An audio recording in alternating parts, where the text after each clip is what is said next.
So welcome everybody. So good to have you all here.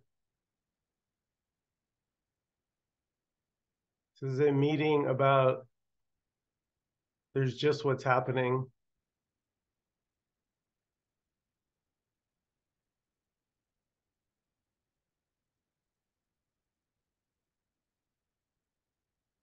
And just what's happening isn't being done by somebody.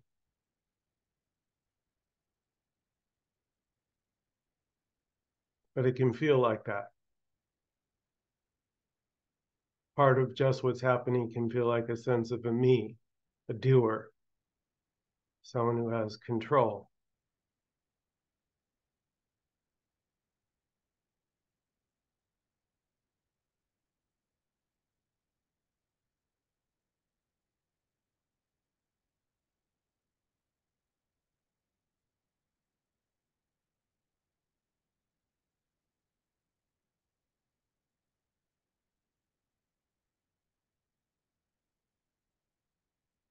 And if we just look now, just look here, there is no one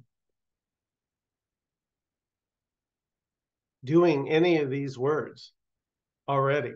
And there's no one over there doing those words or blinking the eyes. There's already not a separate someone that's ever done anything. It's always been this, everything. It's always been this.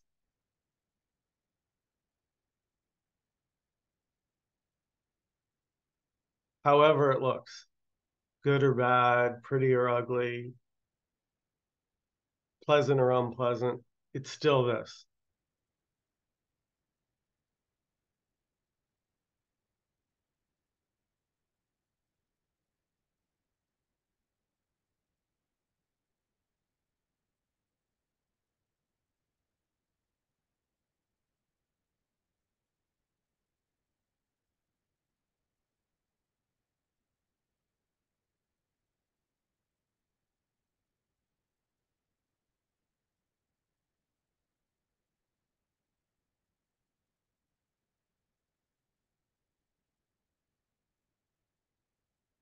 And so the illusory me is the seeking, that seeking energy, or we could call it the me, is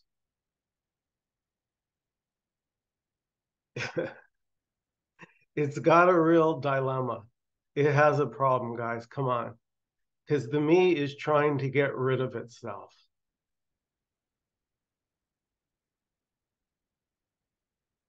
I mean,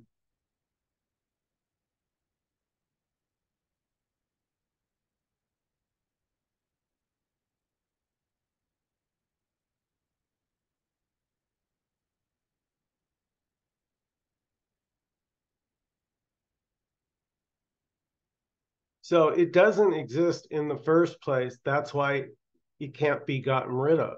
That's why all attempts of fulfillment failed here, you know, spectacularly. Like nothing ever worked for the Michael when he thought he had control and could do this, that, and the other. It was just there was always there was always a problem sooner or later, not to mention death. So the dilemma is me is trapped in the dream of time. And so, right, it has a sense of its own death. But that whole thing is a dream, just like at nighttime. You could have a dream that seems very real in the moment as it's being dreamt, but nothing's actually happening. It's just a, I don't know, what do you want to call it? A movie.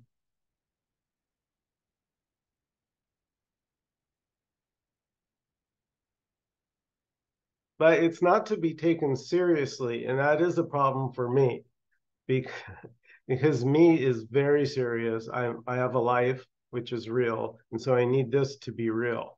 And there's just nothing like that here. There is nothing real. You can't find anything real here.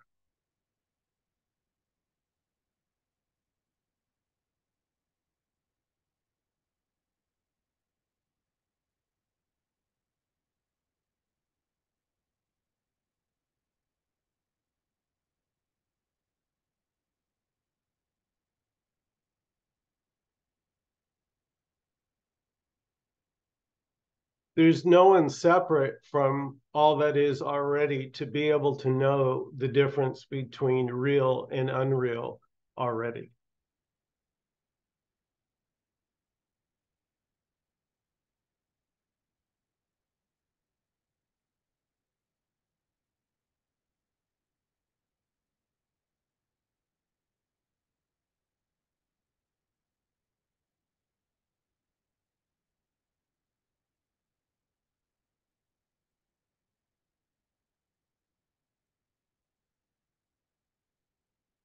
It's sort of like that seeking was mistaken for me.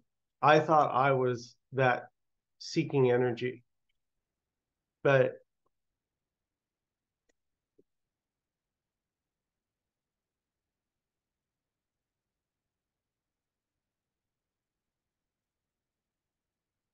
you could say that that would be this dreaming. It's separate and trying to find itself, but it's never actually the case. That's the good news. That's the wholeness, is it's only in a dream of separation.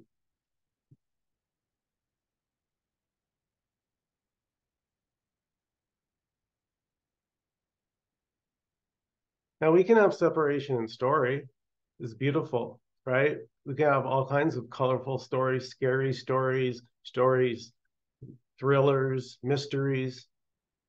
But when they're not seen as stories, when they're seen as my life or they're seen as real, then they become heavy and they feel solid. And it's not it's not pleasant. It doesn't feel free.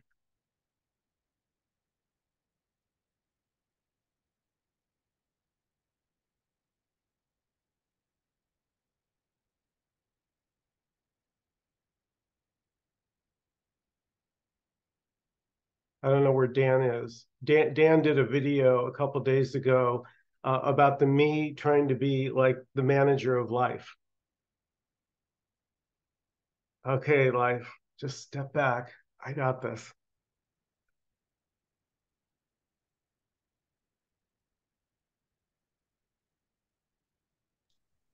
Did you post it, Michael? Uh-huh. I posted it in our non-duality community. Oh, I missed it. Thank you.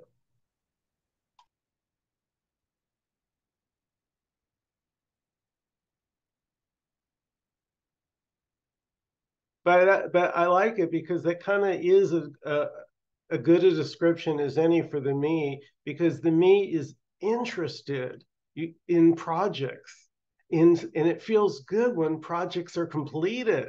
Oh my God, checking those to-do lists and then checking them all off after you do them. Oh, feels so good. So there is, but that attachment, we could say, or that interest isn't you.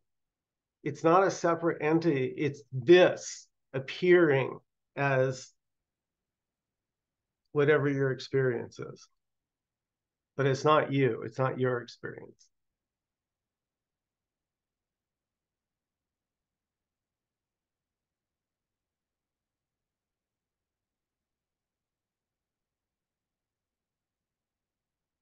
So we could say all experiences are ownerless, including this one. Even these words being seemingly spoken are ownerless.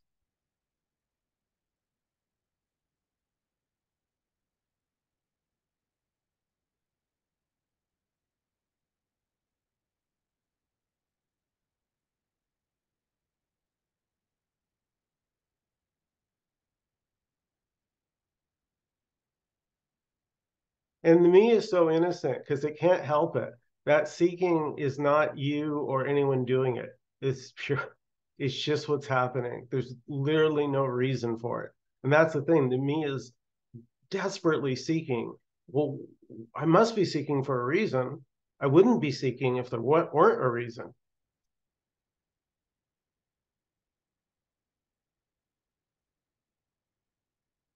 There's no reason.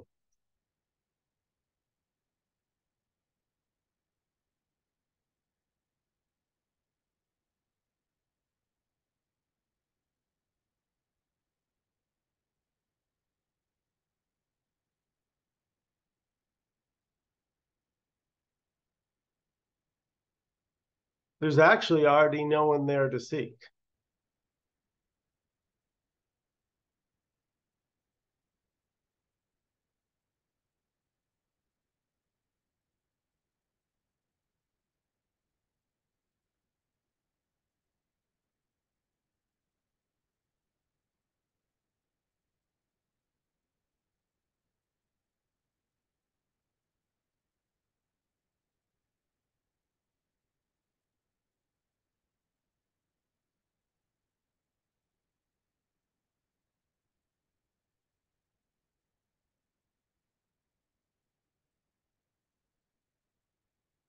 So this is an open meeting. Everybody's welcome to participate. If you have a comment or a question, please feel free to unmute and jump in.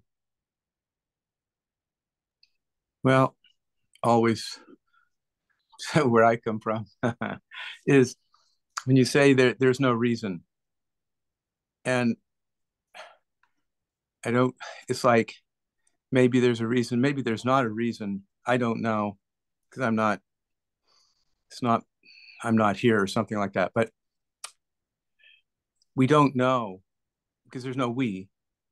So we don't know if there's a reason or not. So I postulate that there may be no reason to what is, or there may be a reason to what is that is not known to us, or even is not known.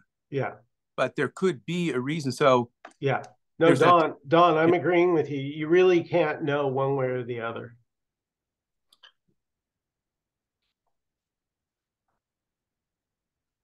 Right. So there could be a great grand reason. Sure. For the whole thing.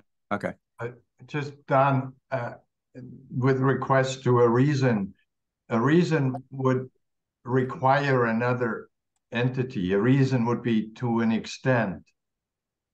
I mean, it almost seems like a reason requires some other things to be in play. If this was just this, it's hard to bring a reason into this. Yeah, well, all reasons are for somebody. There has to be a somebody to have a reason, because I have a reason for this. Right. A reason could be just, this is the reason. Doesn't have to be for anybody. It could be this, all is this. There's a reason in all of this for nobody. Okay. There's just no getting to the bottom of this. So have at it. Yeah, as we're always saying, kind of almost every week here, so that question, or that, let's say this statement, there could be a reason. Well, as Peter and Michael just were pointing out, well, what that really amounts to is saying, well, there could be a me, because a reason is going to be a reason for me, for a person. So you're not going, in other words, this thing reason, we think of reason as something that's like the planet Mars. It's just there. It's just, natural thing sitting there, and it might be there, it might not be there. But actually, reason, when we talk about a reason, we're talking about the same thing that we're always pointing to when we talk about me. In other words, this, as Peter said, this structure of one looking at something else. So if we say there could be a reason, we're saying that, well, there could be two. There could be a separate thing looking at something, and there would be a reason for that. In other words, I mean, for a reason that would make sense, that would make that relationship something. And Dan, it sounds like it would be a story. A reason would be a story. It would be you make something up and say this is because of that, or this is for that, or right. So so we're saying, well, there could be a reason. We're saying, well, there could be a story that is real. And this is what, and no, and as Michael said, this cannot be, proven logically. It can't be argued. There's not evidence that it can ever be presented. So we'll say, oh, okay, clearly, we can forget about reason. It's not that. But we're doing that, the argument, so-called argument, is just pointing all the time to this assumption. There's this idea of reason is assumed. It's an assumed structure. The me is hidden. We don't notice me. The me is the assumption that makes reason make sense, or the idea of that a story could be real. And we're not saying stories aren't real. Again, we're saying they're not real or unreal. That the me is the one who's making everything real. The me is the one who is looking for what is the reason? The reason is the thing that me is looking for. Me is that holy grail, that thing that isn't here and isn't obvious, isn't already, what is it? Obvious and Peter, what is it? Obvious, Effortless. Effortless. Yeah. Effortless just means whatever's just happening. So if asking a question about, ownership or reality, or that's just what's happening. It doesn't mean anything. Even the fact that it feels like it means something doesn't mean anything. And it can still feel like it means something, right? If someone sends you, $1,000 donation, yeah, a good feeling may arise, but it doesn't mean anything.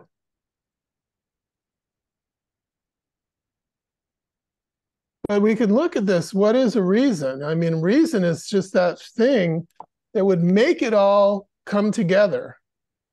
It would be that final piece in the puzzle, or it would be the missing piece. Okay. In other words, yeah. No, you go ahead.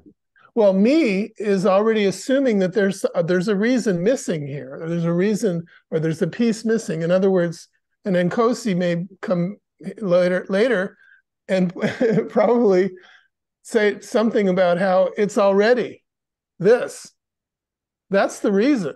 I mean, the reason is already this Zoom, this me talking or not talking, or whatever me even is, whatever this is, we can't say what it is, but that is the reason. And then me has an idea that, well, okay, but there's something else that could be there that would make this all something more and more. That's me. Me is this energy of looking for something more. And there isn't something more. This is what we're always pointing to here. And again, that can't be, argued logically. I was just thinking of, like, you run into somebody and then they go like, well, gosh, what, you're surprised you run into that person, and then they say, there must be a reason, there is a reason for this. It's like we want to, it gives it purpose, it gives it a story. It embeds it into a story. Yeah, absolutely. It makes stories. So yes, reasons is intrinsic to stories, really important. It's like the Sherlock Holmes story, where you're reading the whole thing and and everything's coming together, and you're finding how everything comes, how all the threads are tied together. And there was a reason. And me is the idea, the assumption that this is something like that, something like a story. That's exactly it. And so it's always looking for turning the pages, doing the action, and getting to the thing, the conclusion.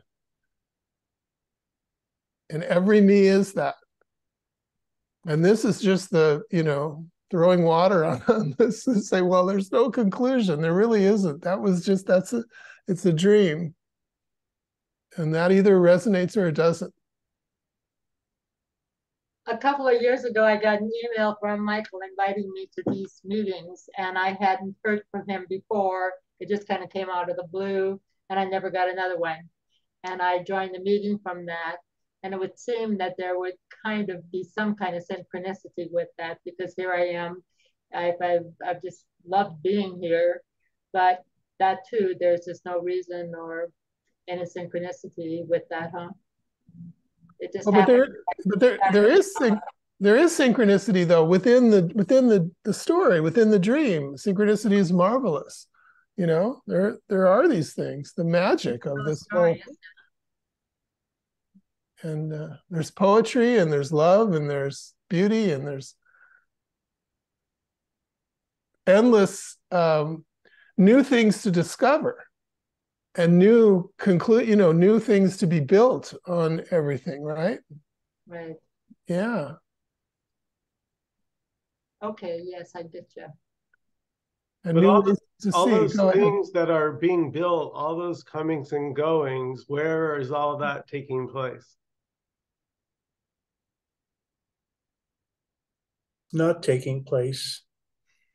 It's emptiness. You said at the outset, Michael, just this is happening. But from the perspective here, nothing is happening. Nothing ever happened. Nothing ever will happen. And beyond the concept of the stories, the understanding of that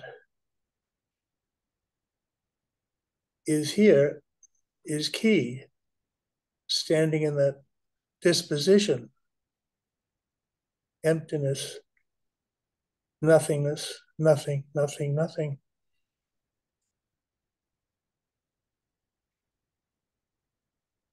So what's being said and discussed, and issues of synchronicity and dreams and possibilities are all just this, but this is also nothing. Emptiness. Beyond all these words, there's a nothingness. And what's clearer here, that the apperception of that nothingness is fundamental, not the understanding or the rationalization of that. It's not a story. It's not an idea. It's not a clever juxtaposition. It's simply nothing. And that's terrifying for the me.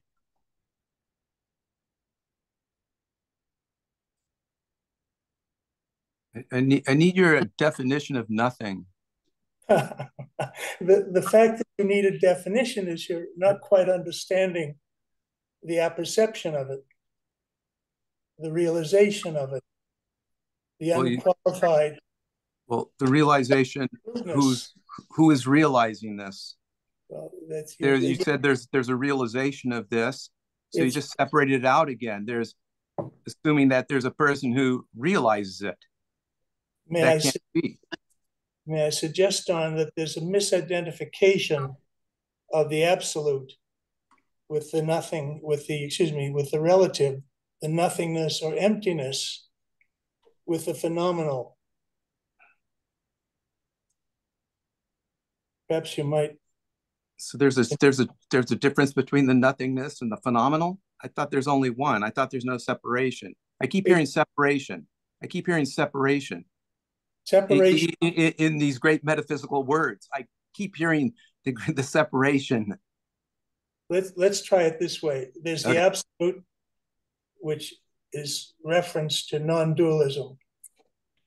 And then beyond the non-dualism is nothing. Non-dualism is nothing as it seems. And the adjata, nothingness, is the absence of anything. So again, if you're understanding dualism, talking about separation or division, conflict, or me. Michael, this is prior to all words. I agree. I agree. And that's what's so difficult to put into words. You either stand it can't be not. put into words. Absolutely. Let's be clear here. The use of words is, I think someone said, I believe it was Zoe, she felt a certain sickness over those words. I could empathize with that, certainly.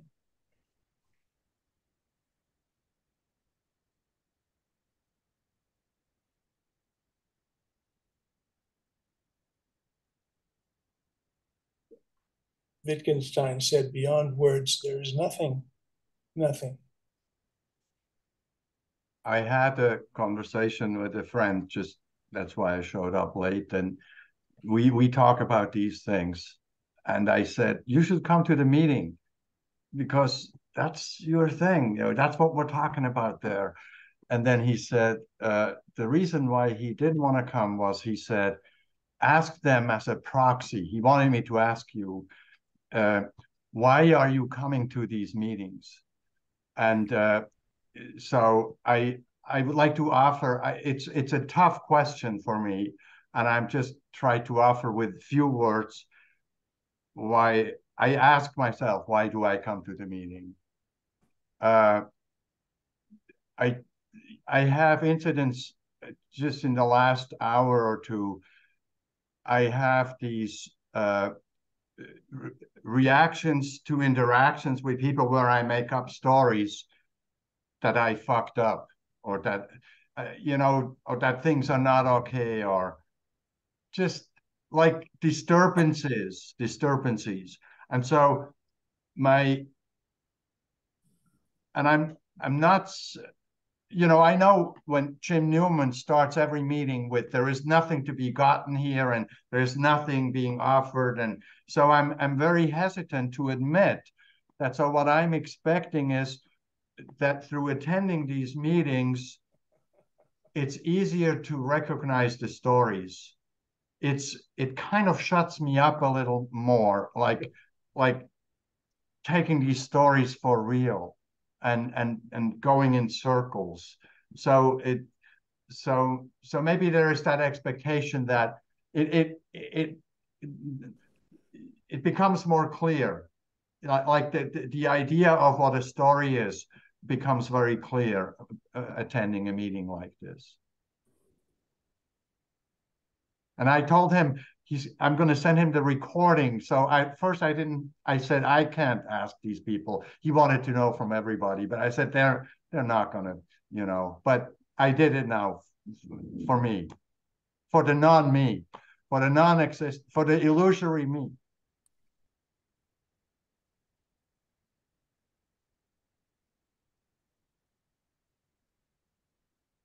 Mm.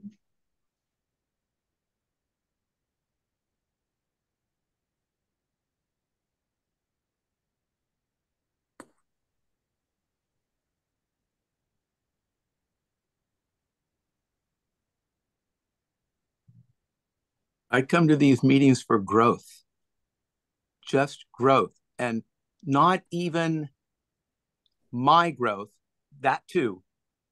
But even beyond that, I'm in this meeting for growth, which for me is undeniable in my life, in the life. Well, yeah, to me, it's all about growth.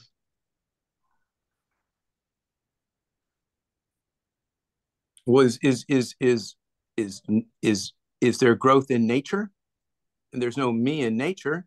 And there's growth in nature. Well, it's the same one. They're not two different things.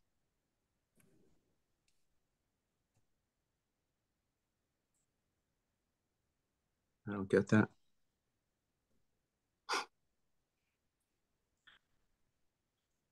There's no one separate from all that is to grow or not grow already.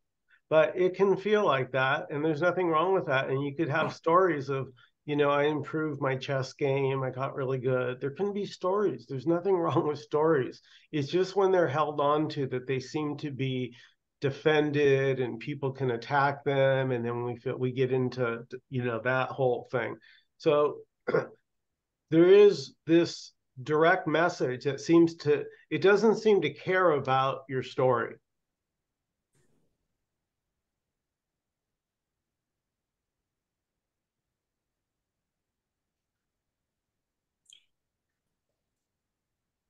And I know I keep going. So the message is, where does it come from, and why do certain people tend to believe it and just accept it?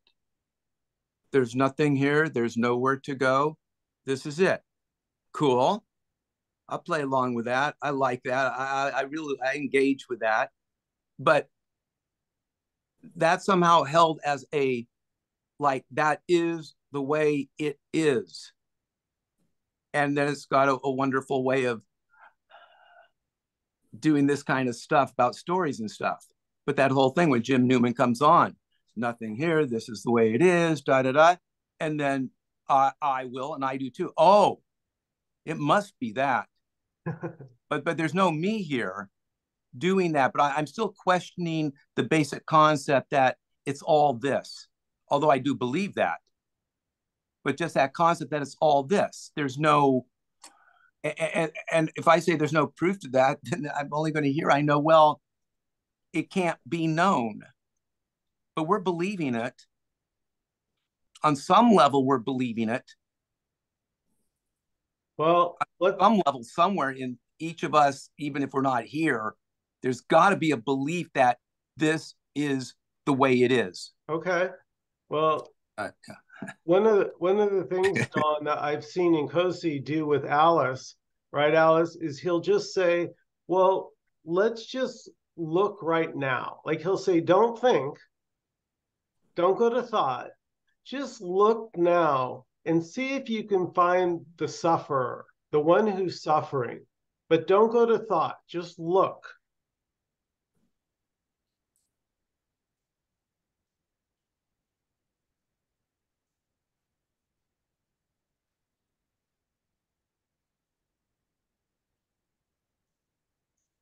Without going to thought, I can find nothing.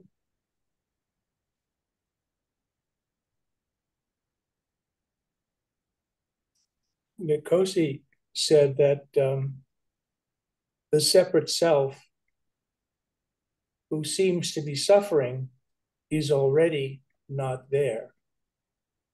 So it's almost like a trifecta. That's it, Michael. That's what I'm saying. Yeah. That's what you're saying. And I think to the issue of Don, that I guess radically understanding or getting the separate self who seems to be suffering and then finally is already not there is sort of the last gasp of. Right. But listen, this is an important little, I want to say a little, just like subtlety or something. What's being pointed at this meeting is not conceptual. And often the thoughts will pull you into some story about, okay, well, I'm not that, and I'm not that, and it'll get you off in some wild goose chase, going from thought to thought.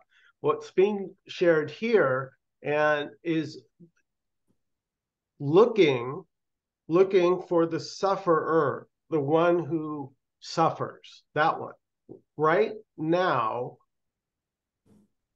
without going to any thought. Michael, I completely agree. I think here that there's a sense that concepts or words spoken here or there are simply teaching pointers or just ways to bring one back to the truth that things manifest which truly don't exist.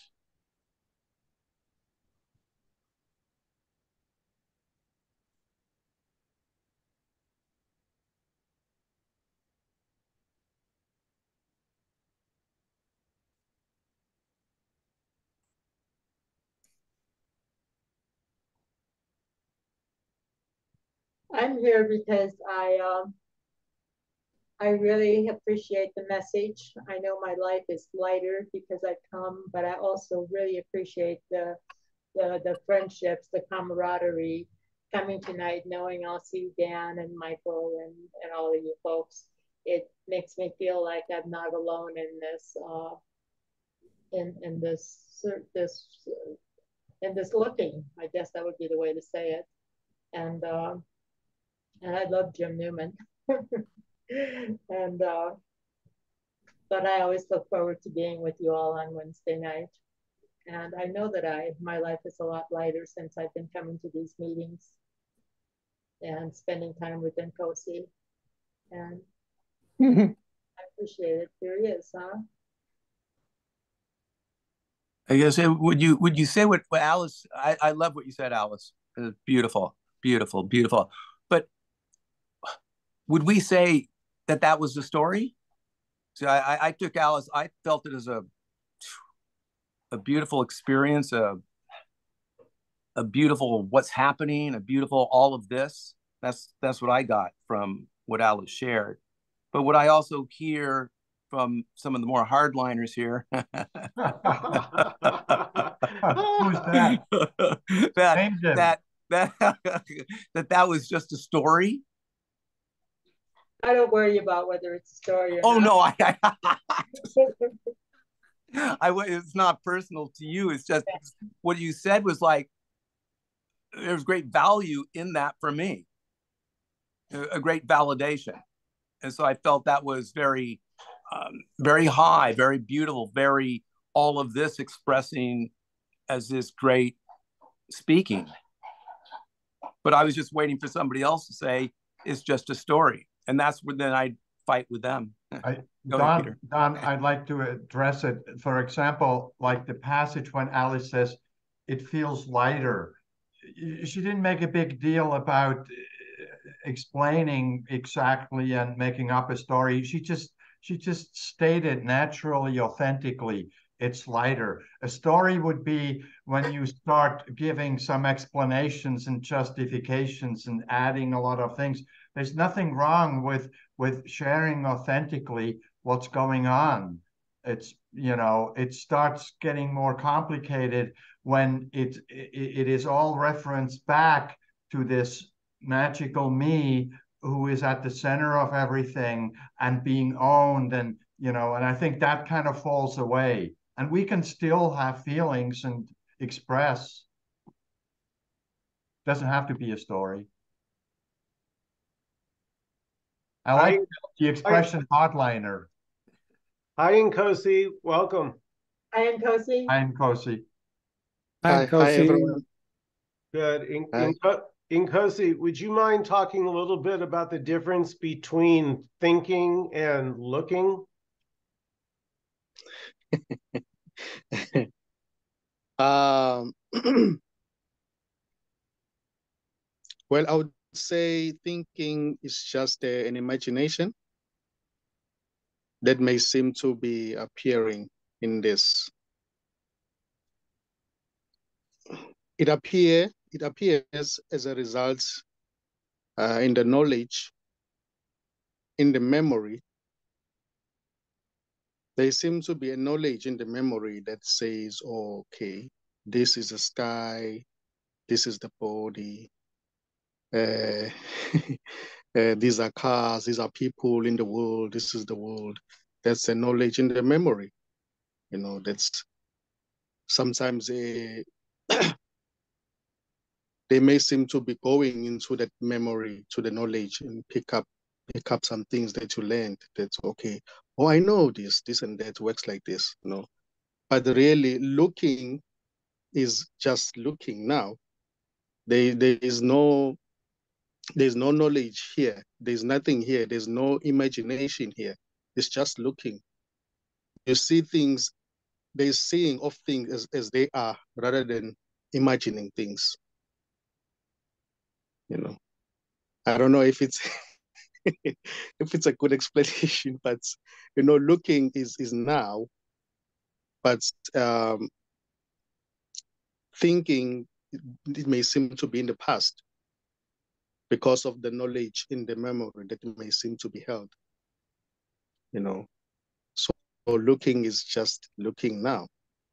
You look, you don't think. When thinking happens, it's because there's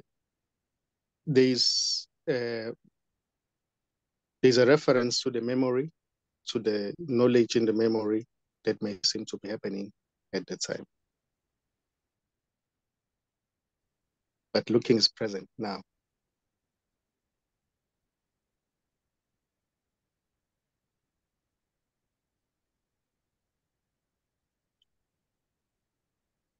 Can you hear me? Yeah. Yes, Yeah. yes. And actually, I like what you're saying, Nkosi. It's like with the looking, there isn't something there that is comparing it and computing it and making stories around it. The looking is simply noticing. It's just connecting. Yes, it's simply noticing. Just, but it's not that there's somebody who's doing that. There's no doer. It's just what happens. So it's like that. It's like that. There isn't anybody who's looking. And what seems to be thoughts, and they are not personal as well. It's just what seems to be appear in this, as this. Even the knowledge in the memory, even though there's no real memory, even the memory is just an imagination because it's not here. Even to say today is Wednesday, but really you cannot find Wednesday. When there's looking happening, you can't find Wednesday. You can only imagine Wednesday. So you refer to the knowledge in the memory that, oh, there is Wednesday. Oh, but where is Wednesday? Yeah. You cannot find time. You can only imagine time. There's no time. This is timeless.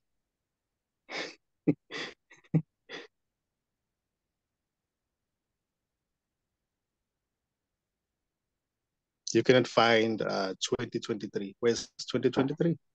Except as a thought. There's nothing here. There's just a bunch of labels that they may seem to appear in this spaciousness. The couch doesn't say it's a couch. They seem to be an imagination that may arise as a result of the knowledge in the memory. That's all. That's a couch. But the couch, what is seen is just nothing. It's nothing. Everything is nothing already. It's not a thing. There's nothing here.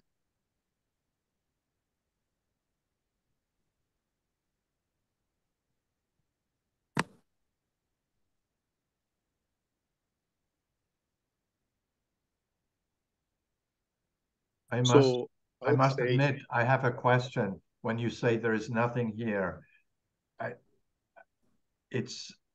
there is an attempt, when you say that, Nkosi, there's an attempt to, like, I go like, well, so this glass here and that keyboard, and that's all nothing. And it really goes against a long-held notion that I'm surrounded by things. It's tough. It's a stretch for me. Yeah. There's not even a you to be surrounded by anything. There's just nothing here. There's just a bunch of labels that may seem to appear and say, oh, it's a couch or it's a glass. There's no glass here. There's no couch. There's no pizza. There's nothing. There's no body. There's nothing here. Those may seem to appear as labels when the story is decorated, just to enjoy the story. Oh, it's a glass. I need to drink some water. I'm sitting on my couch. I'm in a Zoom meeting. It's a story. It's beautiful. It's not to say it's good or bad. It's just what happens. It's just the totality appearing as that. Because it's not even a thing. It's not, it's all there is. It's all there is, It's just enjoying itself, as different people having different experiences, but it's still the same one, having different experiences. Playing the game of remembering and forgetting. Pretending to be a woman or a man. It's not, I don't know if the word pretending it's proper, but really, there is really nothing here. There's nothing happening unless thoughts say something is happening. There is no real movement. Even when that body stands up and goes to the loo, there is no real movement. It's just this totality, boundless energy dancing. It's not moving. It's just the word, the closest word to use is dancing, not moving. It's like it's not divided. There's no dividing line. When it seems as if there are people moving, going to different places, there are no real people moving. It's just everything moving. But it's not really moving because it's not divided. It's the only, I don't know, words are limited. It's helpful. Thank you. It's very helpful. You're doing great. Yeah. It is helpful what you said, Nkosi. Thanks. Thanks, Peter. Thanks, Alice. Thank you.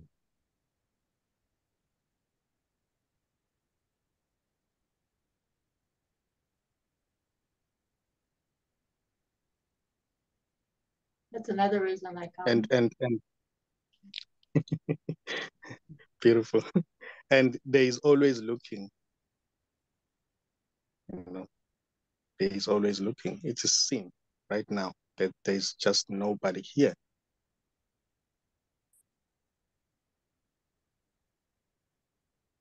The eyes don't see,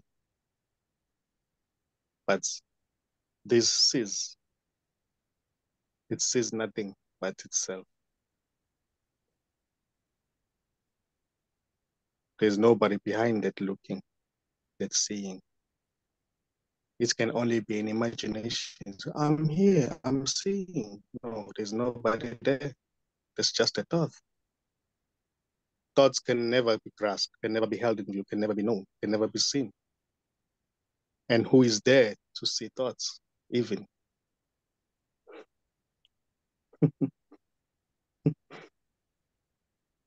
It's more like a blue sky, and in the blue sky, there are clouds, dark clouds, and yellow clouds, white clouds passing by, floating by. Thoughts are like that. The sky doesn't mind whether the clouds are dark, whether there is a thunderstorm, everything is accepted as it is.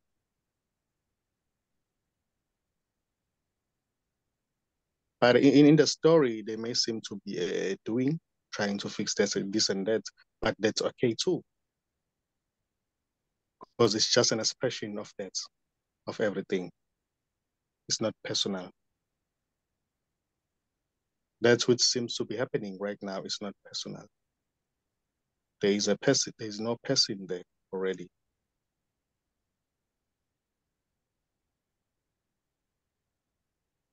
So when it is said that don't imagine, just be, or stop imagining and just be, that is not referring to a person.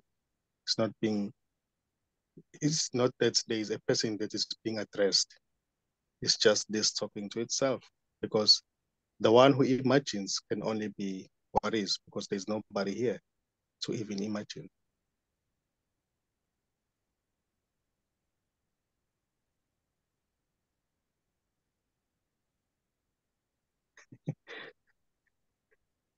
Or all there is this, is nothing outside of this.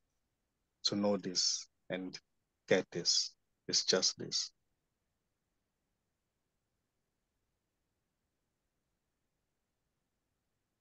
The separates you is only a thought, an imagination.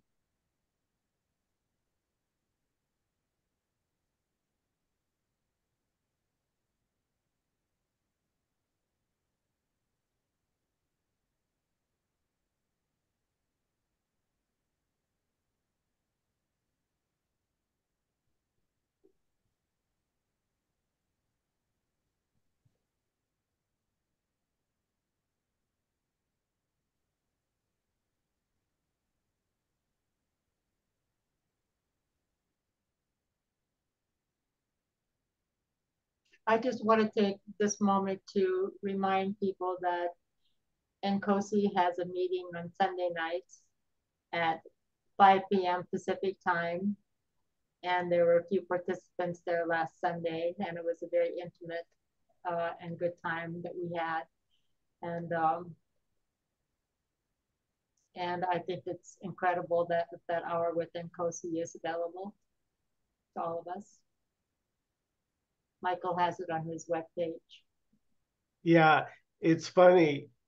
Somehow Nkosi's video, even though we could see him during the Zoom meeting, when it finished, there were only 3 of us on the video, and somehow Nkosi's image was not on there. But it was so beautiful that I made it into an audio and I uploaded it, and it's on YouTube, and it's called "You Are Already What You Seek."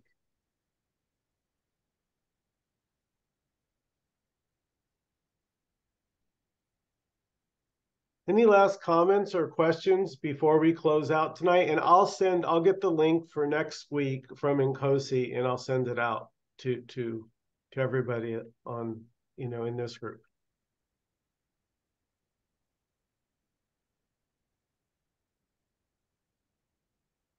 It was a good meeting. Thank you. Thank you. Thank you, everybody. Thanks all. Appreciate each and every one of you. Nkosi, no words. Good night, everybody. All right. Night, Thank you. everyone. Bye.